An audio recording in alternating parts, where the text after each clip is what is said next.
Beautiful day compared to yesterday. Yesterday it was windy and stormy and 10, 12, 18-foot waves.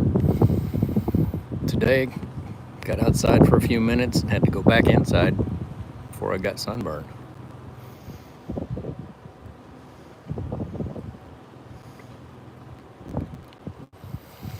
This is unfortunately my version of self-isolation, I guess. But I honestly would rather be back on shore with my sweetheart. I know you all are probably doing the same. Figuring out what to look at on Netflix that you haven't seen 5 times already.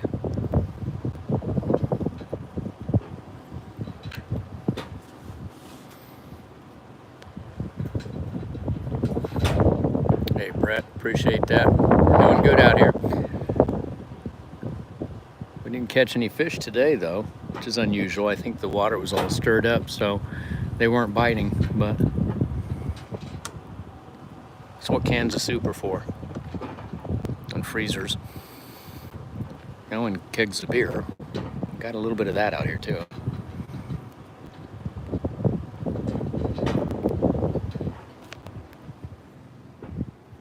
The camera that you guys see on explore.org, it's right up there, that little round circle. It's about 120 feet up, and it's got a pretty good camera on it. Good folks at Explore, they make it so that we can get that broadcast to everybody. And we just started work on the underwater camera again, so we're going to do a little work on it and make it a little more stable, because right now it's kind of shaking around, and I don't know if it'll make you dizzy, but it certainly makes me dizzy.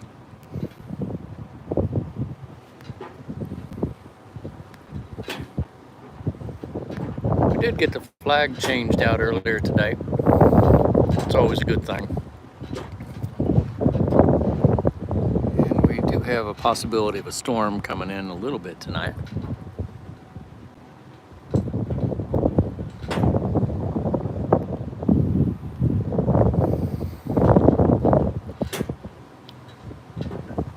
Big question is the projects we're working on. Well, we don't have wind speed working on our weather station, so we were doing some troubleshooting on it. And then, like everybody else, I'm just sitting there on the computer, working from home, as you say. And we do have some pipes at the water level that we have got to get replaced. One of them got torn off last year. Big question, if you've seen it, is how long will this place last? And generally it'll last as long as you continue to repair it. From the water level down, it's actually in really good shape. And I think that's just because once it's in the water, there's actually no oxygen to rust. So it just gets covered with barnacles.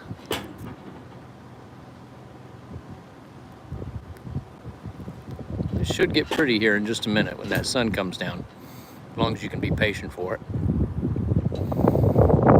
I'll try not to shake it too much. There.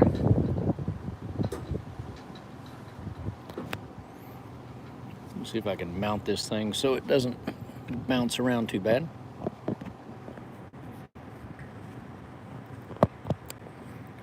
Old guys and high tech's not a good combination, is it? I'm just impressed that I actually made this thing work.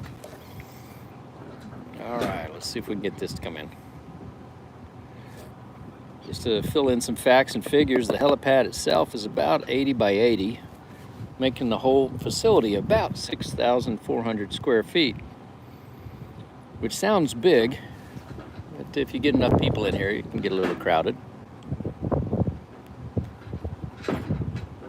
Most we've had on here at one time is about 22 people, but we're shooting to get a group out after all this virus stuff of almost 50 to do a music video up here later on this summer.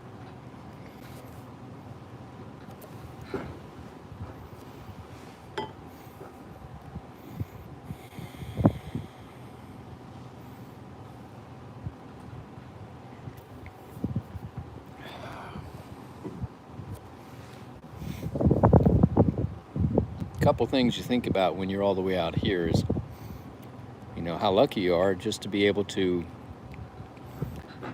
not have to hide out from everybody. I mean, I mean, where am I going to go, right? I've got 4 corners I can walk around. I've got projects every time I stand up and look at anything. And there's always plenty of work to do, and if there's not, there's always fish to try and catch. So, it's an old joke. If your beer and cigars hold out, you can last forever. Food's kind of important too, though.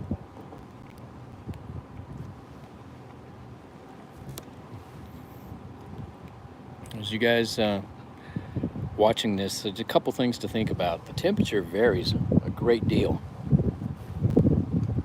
We go from, like I say, earlier today, it was probably 82, 83 degrees to, it's all right, you can fire that up there.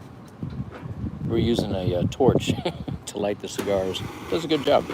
But, and then we can have a cold front blow in, and the winds will come out of the north, and it'll get really obnoxiously chilly because we really don't try and heat or cool this place. I mean, it's a big steel box, so it does have insulation, but while we're working on it, we have a lot of that torn out. So you either dress warm or you dress limited. So another thing about out here is that I know we got clouds this evening, but if there were no clouds and it was the middle of the night and full moon or no moon, you can see every single star up there. There's no light pollution, none at all. We got a question about moorings for the boat. We got a research vessel that's coming out from the local Wilmington area that's getting ready to core drill in a couple more mooring places for us. So short answer is yes, soon. Got them, got the moorings, everything's ready. We'll get them out here. I mean, there's a few things. Let's get past the virus, and let's get ourselves a couple good weather days, and let's get it done. So if y'all have questions, just pop them in. We'll address them. Otherwise, we'll just keep watching that sun go down. What parts, I mean, we only got a handful of people on here. How many locations do we got? Where are you guys from?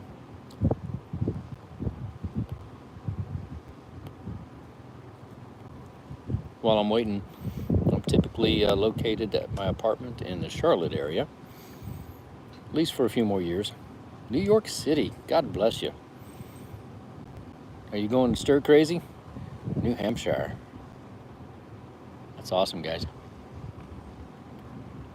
You guys ready for this stuff to be over? I am. What's the longest I've stayed out here? From Kentucky. Hello, Kentucky, MJ. I was out here for 6 months with only one trip to shore briefly, and people came out pretty regular on the weekends. So yeah, I didn't go, I guess I was a little crazy, but I didn't go totally crazy, and had a steady stream of people that would come and go. So we had fishermen and divers and researchers and you name it. So I guess some people would say this is the odd version of the midlife crisis. Yeah, I did buy it right before I turned 50. That was about 10 years ago. I can tell you the good things about it. You never get tired of the views. The ocean changes so much that you're looking at it and you're thinking, oh, that's interesting. And then the next day it's absolutely glass smooth and you can see to the bottom. Today we were looking outside, and buddy Mark here, what do you see, a stingray? Mm-hmm. About 6 foot across? Oh, at least. Yeah, 6 foot stingray just lollygagging across. Earlier today I saw about a 3 foot sea turtle.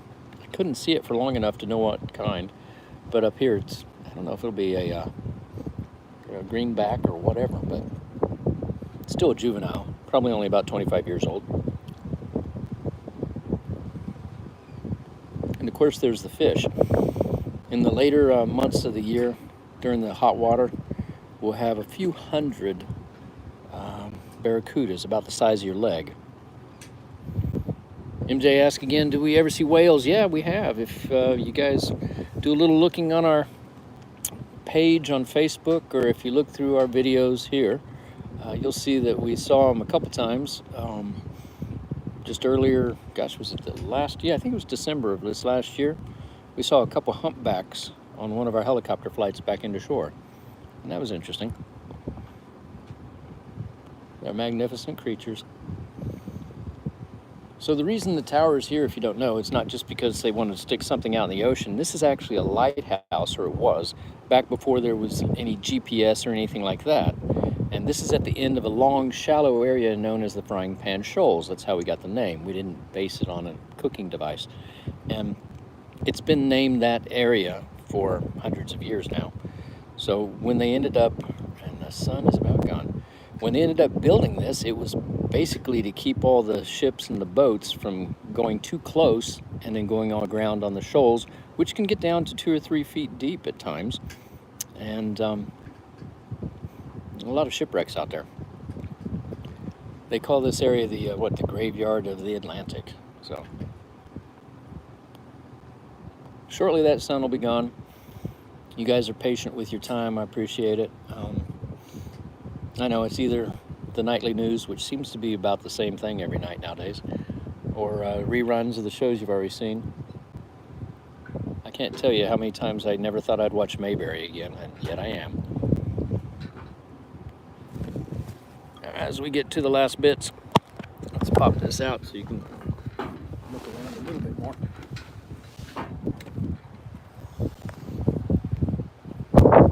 Oh, sorry about that. We've got to zoom out.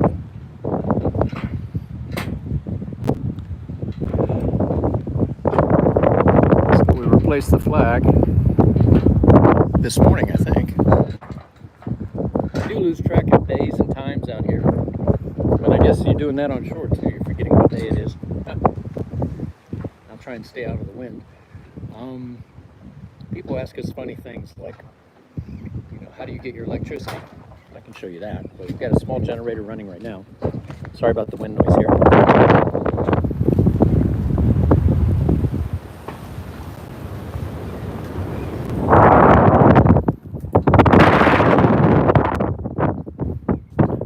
But we have solar panels. And up on top we have wind turbine. When the sun shines, we're good to go. So that's how we power the cameras. That's how the place operates when we're not here. We don't run a generator the whole time. There's no line to shore at 34 miles, 32 miles offshore. And we're just trying to get it done, get through this thing like everyone else is, with a little bit of an excuse to go fishing almost every day. Y'all are awful kind to hang in there.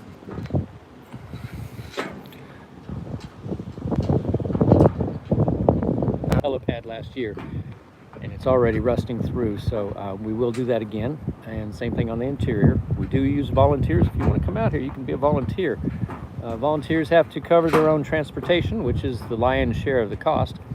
But one of my buddies seems to donate beer pretty regular, so we'll take care of that after work.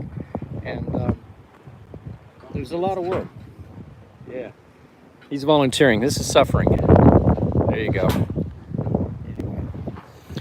As we get ready to shut it down, a short story on how I became the owner. Oh God.